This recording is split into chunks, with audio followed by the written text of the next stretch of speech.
Welcome to impulse. So നമ്മൾ നോക്കാൻ പോകുന്നത് radio pharmaceuticals and radio activity ആണ്.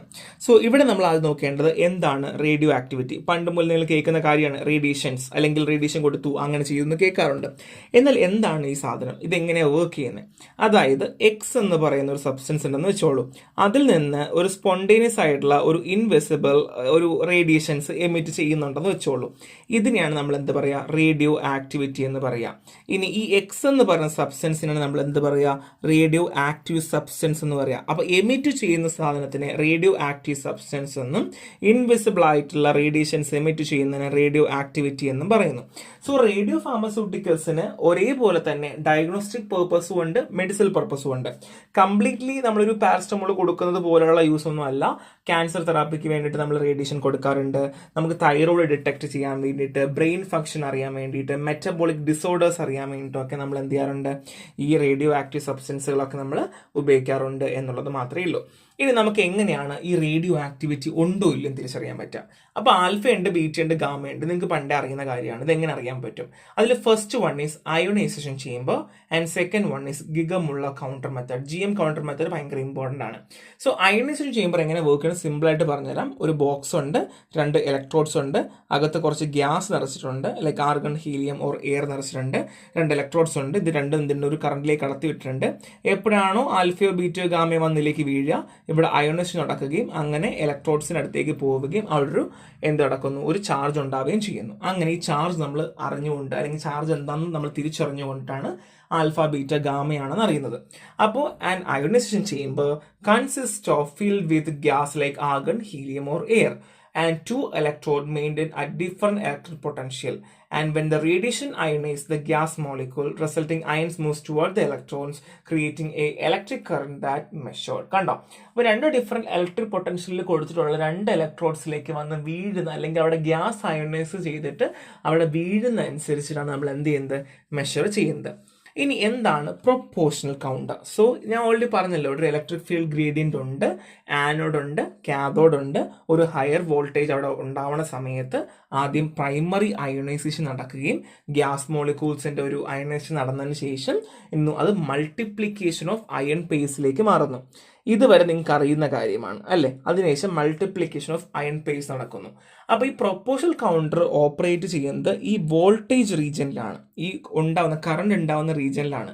അത് പൾസ് മോഡിലായിരിക്കും. ആൽഫ ബീറ്റ ഫിഷൻ ഫ്രാഗ്മെന്റ്സ് തിരിച്ചറിയുകയാണ് ചെയ്യുക. അവിടെ എന്താണ് വന്നത്, എങ്ങനെയാണ് വന്നത് നമ്മൾ തിരിച്ചറിയുകയാണ് ചെയ്യുന്നത്. ഇത്രയേ ഉള്ളൂ സംഭവം. നെക്സ്റ്റ് വൺ ഈസ് ഗിഗമുള്ളർ കൗണ്ടർ മെത്തേഡാണ്. ഇത് വരയ്ക്കാൻ എന്തായാലും പഠിച്ചേ പറ്റൂ മക്കളെ, ഒരു രക്ഷയില്ല. സോ ഇവിടെ ആൽഫ ബീറ്റ ഗാമ റേഡിയേഷൻ അറിയാൻ വേണ്ടിയാണ് ഇത് ഉണ്ടാക്കിയിട്ടുള്ളത്. ഗിഗർ മില്ലർ ആണ് ഉണ്ടാക്കിയിട്ടുള്ളത്. സോ ഇതൊരു സ്റ്റെയിൻലെസ് സ്റ്റീലോ അല്ലെങ്കിൽ ഗ്ലാസ് ട്യൂബോ ആയിരിക്കും. അകത്ത് സിൽവർ കോട്ടഡ് ലെയർ ഉണ്ട്, ദാറ്റ്സ് കോൾഡ് കാഥോഡ്. ഇനി സെൻട്രലി മൗണ്ടഡ് ഫൈൻ വയർ ഉണ്ട്, ആനോഡ്. അപ്പോൾ എന്തൊക്കെയുണ്ട്, കാഥോഡ് ഉണ്ട്, ആനോഡ് ഉണ്ട്. ആനോഡ് ആണെങ്കിൽ ഫൈൻ വയർ, കാഥോഡ് ആണെങ്കിൽ സിൽവർ കോൾഡ് ലെയർ ആയിരിക്കും. ഇതിനകത്ത് എന്തുണ്ട്, mixture of ionising gas with small amount of quenching vapour. ഈ ട്യൂബിനകത്ത് ക്വെഞ്ചിങ് വേപ്പറും ഉണ്ട്, മിക്സ്ചർ ഓഫ് അയണൈസിങ് ഗ്യാസും ഉണ്ട്. എന്തിനാണ് ക്വെഞ്ചിങ് വേപ്പർ ഉപയോഗിക്കുന്നത്? ഫാൾസ് പൾസ് അല്ലെങ്കിൽ നെഗറ്റീവ് പൾസ് ഒന്നും കിട്ടാതിരിക്കാൻ വേണ്ടിയിട്ടാണ്. അത് മാത്രമല്ല, photon emit by excite atom returning to the ground state.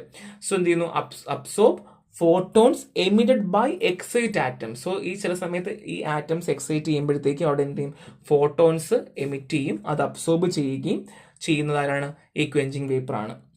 When radiation enters the tube, the ionize the gas and high voltage applied between electron causing a current pulse which record by a detector. ഇത് നമ്മൾ അവിടെ പഠിച്ച same principle, ഒരു വ്യത്യാസവും ഇല്ല.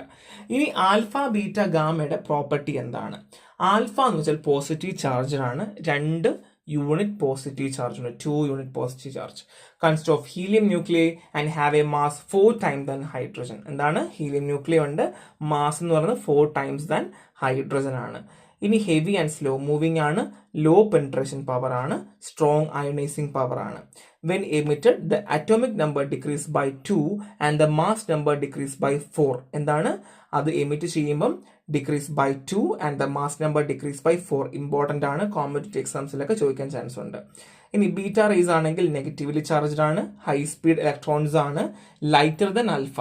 ആൽഫേനേക്കാൾ കുറവാണ് എന്നുള്ളതാണ്. Higher penetration power ആണ്, എന്നാൽ ലോ അയണൈസേഷൻ പവർ ആണ്.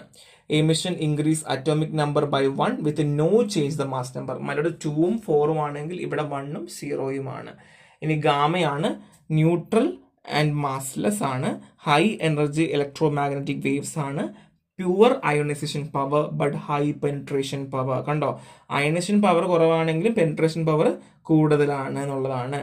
And no effect by magnetic field and travel at the speed of light. So എന്താണ്, മാഗ്നറ്റിക് ഫീൽഡോ ഒന്നും അഫക്ട് ചെയ്യാറില്ല and travel at the speed of light. Speed of light എന്ന് പറഞ്ഞാൽ എന്താണ്, സ്പീഡിൽ പോകും അല്ലെ. അപ്പൊ ആൽഫ, ബീറ്റ, ഗാമ. അപ്പൊ ഏറ്റവും സ്ട്രോങ്സ്റ്റ് ഏതാണ്, ഗാമയാണ് അല്ലെ. ആൽഫ കുറവ്, ബീറ്റ കുറവ്, പിന്നെ ഗാമ കൂടുതൽ അല്ലെ. അങ്ങനെ വേണം പഠിച്ചു പോകാൻ. എളുപ്പമാണ് കേട്ടോ. സോ ഇത് പ്രോപ്പർട്ടീസ് കൊടുത്തിട്ടുണ്ട്, നിങ്ങൾ വായിച്ചാൽ മതിയായിരിക്കും. എന്താണ് ഹാഫ് ലൈഫ് അല്ലെങ്കിൽ T half? The half life of a radioactive isotope is a time required for half of the atom in a sample to decay. അപ്പൊ ഞാൻ നേരത്തെ എക്സ് എന്നുള്ള സബ്സ്റ്റൻസ് പറഞ്ഞില്ലേ, എക്സ് എന്നുള്ള സബ്സ്റ്റൻസ് 5 പോയിന്റ് വെച്ചിട്ടാണ് വിട്ടുകൊണ്ടിരിക്കുന്നത് വിചാരിക്കുക, ചുമ്മാ ഒരു യൂണിറ്റ് കേട്ടോ. അത് 5 എന്നുള്ളത് 2.5 ആകാൻ എടുക്കുന്ന സമയത്തിനെയാണ് നമ്മൾ എന്ത് പറയുക, ഹാഫ് ലൈഫ്. ഓക്കെ, സോ അവിടെ ഡീകേ ആവാൻ എടുക്കുന്ന സമയം. So formula of half life, iodine 131 ആണെങ്കിൽ 8 days, സിങ്ക് ആണെങ്കിൽ 150, സോഡിയം 15 hours, യുറാനിയം ആണെങ്കിൽ 4.5 × 10⁻⁹ years ആണ്. ജസ്റ്റ് 2-3 എക്സാമ്പിൾ നോക്കി വെക്കുക കേട്ടോ. സോ റേഡിയോ ഐസോടോപ്സും അതിൻ്റെ ആപ്ലിക്കേഷനുമാണ് പറയുന്നത്. ഓൾറെഡി പറഞ്ഞതുപോലെ നമുക്ക് ഒരുപാട് ഉപയോഗങ്ങളുണ്ട് കേട്ടോ. സോ മെഡിസിനിലാണെങ്കിൽ ഡയഗ്നോസ്റ്റിക് ട്രീറ്റ്മെന്റ് ഉപയോഗിക്കാറുണ്ട്, അയഡിൻ 130 ഫോർ തൈറോയ്ഡ് ഡിസോർഡർ. ഇൻഡസ്ട്രിയിലാണെങ്കിൽ ഈ ലീക്കേജ് ഒക്കെ അറിയാൻ വേണ്ടിയിട്ടും വെൽഡിംഗ് ഇൻസ്പെക്ഷന് വേണ്ടി ഉപയോഗിക്കാറുണ്ട്. ആർട്ടിലാണെങ്കിൽ ഈ ഹിസ്റ്റോറിക്കൽ ആർട്ടിഫിക്കേഷൻ, ഈ പണ്ട് സാധനങ്ങളൊക്കെ നമ്മൾ എന്താണ് പ്രിസർവ് ചെയ്യാൻ വേണ്ടിയൊക്കെ ഉപയോഗിക്കാറുണ്ട്. റിസർച്ചിലാണെങ്കിൽ അനാട്ടമി, എഞ്ചിനീയറിംഗ്, ഫാർമസ്യൂട്ടിക്കൽസിൽ. അഗ്രികൾച്ചറിലാണെങ്കിൽ പെസ്റ്റ് കൺട്രോൾ, ഫുഡ് പ്രിസർവേഷൻ. ഫാർമക്കോളജിയിൽ മെറ്റബോളിസം അറിയാൻ വേണ്ടിയിട്ട്, അത് എങ്ങനെയാണ് മരുന്ന് പ്രവർത്തിക്കുന്നത്, ഏത് രീതിയിൽ പ്രവർത്തിക്കുന്നത് അറിയാൻ വേണ്ടിയിട്ട്. ആർക്കിയോളജി ആണെങ്കിൽ ഒരു ഫോസിലിന് എത്രത്തോളം ഏജ് ഉണ്ട് അല്ലെങ്കിൽ പഴക്കമുണ്ടെന്നൊക്കെ അറിയാൻ വേണ്ടിയിട്ട് ഉപയോഗിക്കാറുണ്ട്. ഇത് ഇമ്പോർട്ടൻ്റ് ആണ്, പഠിച്ചു വെക്കുക, കാര്യം നിങ്ങൾക്ക് എക്സാം എഴുതേണ്ടി വരും. So thyroid treatment using radio active iodine. So next ചോദ്യം, എങ്ങനെയാണ് നമ്മൾ തൈറോയിഡിൽ കൊടുക്കുമ്പോൾ ഉപയോഗിക്കുന്നത് അല്ലെങ്കിൽ അത് ഉപകാരപ്പെടുന്നത് എങ്ങനെ, നിങ്ങൾക്ക് സംശയം ഉണ്ടായിരിക്കും അല്ലേ. സോ സോഡിയം അയഡിൻ 131 ആണ് കോമൺലി നമ്മൾ തൈറോയ്ഡ് ക്യാൻസറിനും ഹൈപ്പോ തൈറോയിഡിസിനും ഉപയോഗിക്കാറുള്ളത്. തൈറോയ്ഡ് ഗ്ലാൻഡ് അയഡിനെ അബ്സോർബ് ചെയ്യാറുണ്ട്. അപ്പോൾ അതുകൊണ്ട് തന്നെ റേഡിയോ ആക്റ്റീവ് അയഡിൻ എന്ത് ചെയ്യുന്നു, തൈറോയ്ഡ് സെൽസിനെ ഡാമേജ് ചെയ്യുകയും അങ്ങനെ ഹോർമോൺ പ്രൊഡക്ഷൻ കുറയ്ക്കുകയും ചെയ്യുകയാണ് ചെയ്യുക. ഹൈപ്പർ ആണ്, ഹൈപ്പർ എന്ന് വെച്ചാൽ കൂടുതൽ. അപ്പോൾ ഹൈപ്പർ തൈറോയിഡിസം, തൈറോയിഡിന്റെ അളവ് കൂടുകയാണ് ചെയ്യുന്നത്. അപ്പോൾ നമ്മളെ ബോഡി തൈറോയിഡിന്റെ അളവ് കൂടി എന്ത് സംഭവിക്കും, ഒരുപാട് ബുദ്ധിമുട്ട് നമുക്ക് ഉണ്ടാവും.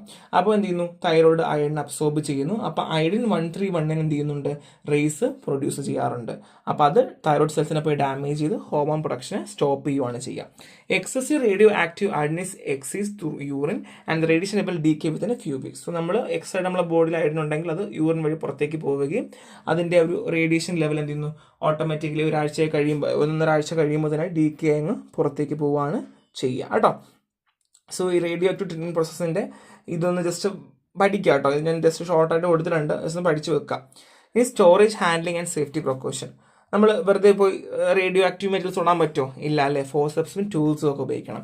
പിന്നെ അത് ചെയ്യുന്ന അല്ലെങ്കിൽ ഹാൻഡിൽ ചെയ്യുന്ന സ്ഥലത്ത് വെള്ളം കുടിക്കുക, ചായ കുടിക്കുക, പുക വലിക്കുക, അങ്ങനത്തെ ഒരു പരിപാടിയും പാടില്ല. പ്രൊട്ടക്റ്റീവ് ക്ലോത്ത്സും ഷീറ്റ്സും ഇടണം, ഏപ്രണൊക്കെ ഇടണം. ദിവസവും റേഡിയേഷൻ കിട്ടിയാൽ സംഭവിക്കും, നമുക്ക് ക്യാൻസർ ഒക്കെ ഉണ്ടാവും കേട്ടോ.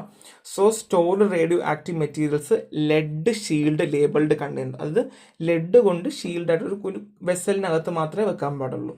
Regularly monitor radiation level. So നമ്മൾ എപ്പോഴും റേഡിയേഷൻ ഉണ്ടോ എമിറ്റ് ചെയ്യുന്നത് നോക്കണം. ആൻഡ് സേഫ്റ്റി ഡിസ്പോസൽ എപ്പോഴും നമ്മൾ ഫോളോ ചെയ്യണം. ഇത്രയേ ഉള്ളൂ ചാപ്റ്റർ. ഒരു സിമ്പിൾ ചാപ്റ്റർ ആണ്, പഠിക്കുക. മോഡൽ എക്സാം ഞാൻ കൊടുത്തിട്ടുണ്ട്, അതും കൂടെ നോക്കുക. സോ നെക്സ്റ്റ് ക്ലാസ്സിൽ കാണാം. Thank you.